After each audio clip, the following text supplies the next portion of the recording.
It all started like at the direction I needed to go.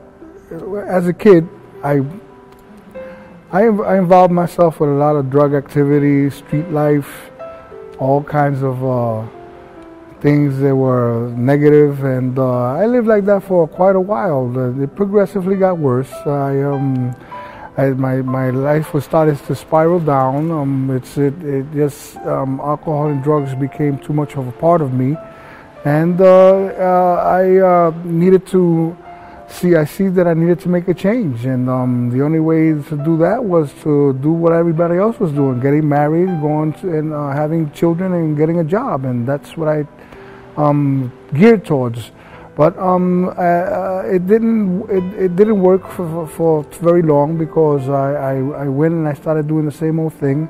My wife divorced me, and so I said, well, hell with it. Let me just keep on going and do the best that I know what to do. So I kept on living that kind of life. As I lived that kind of life, it didn't work. And I wound up getting overdosed of drugs and alcohol, and I wound up in hospitals. At one point I had to go to a rehab, and then out of rehab I went to an alcohol program to change this way of living, because I didn't know how. So I started listening to people, and they taught me how to keep away. I was there maybe 16 years, right? But there was something within inside of me that needed to be enlightened, and I wasn't finding that. So I said, let me go to church. I went to a church, and that realization didn't come to light.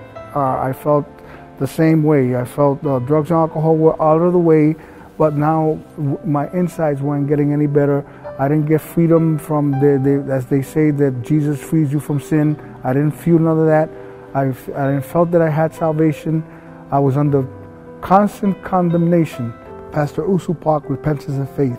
I read it just a little bit.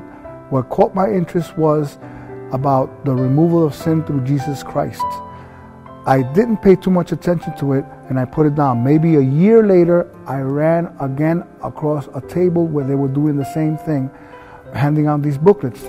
But this time, a young man talked to me, and he introduced me to a pastor that I talked with later on, and they put interest in me to go to the Crusade, the Bible Crusade, and I went to that Bible Crusade, and I sat down. I heard the Gracious Choir, and after that, the sermon of Pastor Usu Park, and he spoke about Jesus and the freedom from sin in a way I never heard it before. As soon as I heard that, he finished the sermon, and he said, does anyone want individual fellowship? Raise your hand. I immediately raised my hand. I was approached by two gentlemen who preached the gospel to me and told me what Jesus Christ did to remove my sin in detail, from the Old Testament to the New. From there, that same day, I received salvation, and the bondage and condemnation that I had within me left me. I highly recommend anyone who wants the same, please come. It's very enlightening for your life, and it was for mine.